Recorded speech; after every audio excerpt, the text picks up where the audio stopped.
स्थापना के कार्य में। ऐसे ही यज्ञ के आदि में जो परम ब्रह्म था वो तो प्रैक्टिकल रूप तब कहें जब उनकी बेटी हो।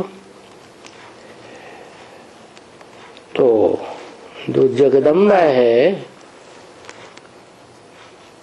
आदि देवी जिसे कहा जाता है, वो निमित्त बनी दादा लेखराज के साक्षात्कारों को सुनाने के लिए, और उसने मुख से सुनाया तो जो ब्राह्मण पैदा हुआ वो पहला ब्राह्मण बना। कौन है? प्रजापिता, सारी मनुष्य सृष्टि का पिता। 500-700 करोड़ मनुष्य आत्माओं का पिता, बीज। तो पहला ब्राह्मण बनता है तो पहला देवता बने। उसी को कहते हैं देव देव महादेव।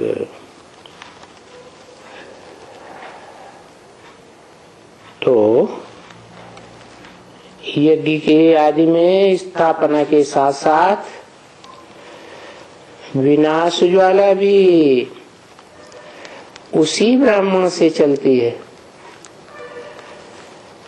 जो पहला ब्रह्मा बनता है, उसके बाद जगदम्बा भी ब्रह्मा है, ब्रह्मा का मुख। फिर जो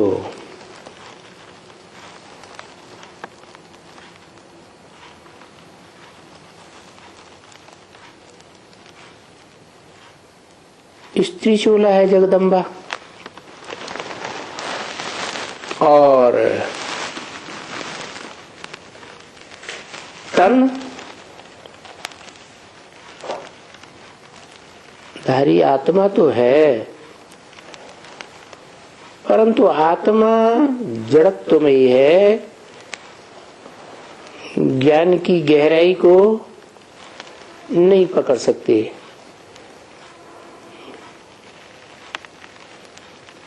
ज्ञानदाता को नहीं पकड़ सकती,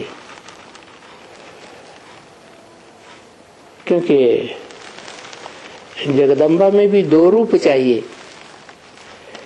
जैसे महालक्ष्मी में दो रूप हैं, लक्ष्मी और जगदम्बा दोनों का कॉम्बिनेशन होता है तो महालक्ष्मी कहा जाता है। ऐसे ही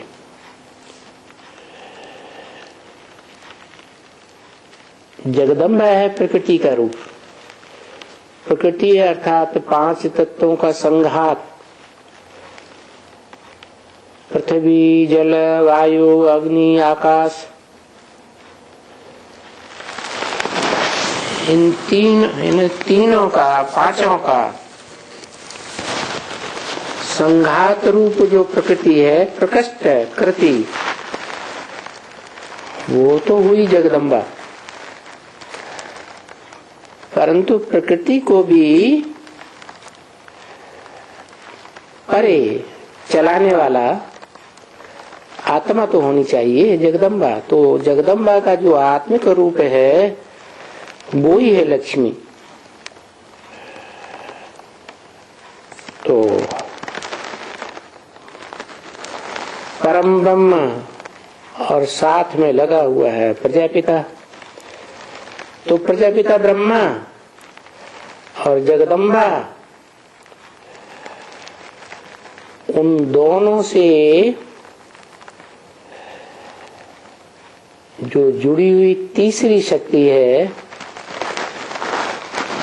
जिसे कहा जाता है महागौरी, क्योंकि आत्मिक रूप है। तो इन तीनों शक्तियों का जो कॉम्बिनेशन है वो ही संपन्न बनने पर कहा जाता है शंकर, जिसमें शिव वाली आत्मा संपन्न रूप से स्मृति में समा जाती है, तब कहा जाता है शंकर का पाठ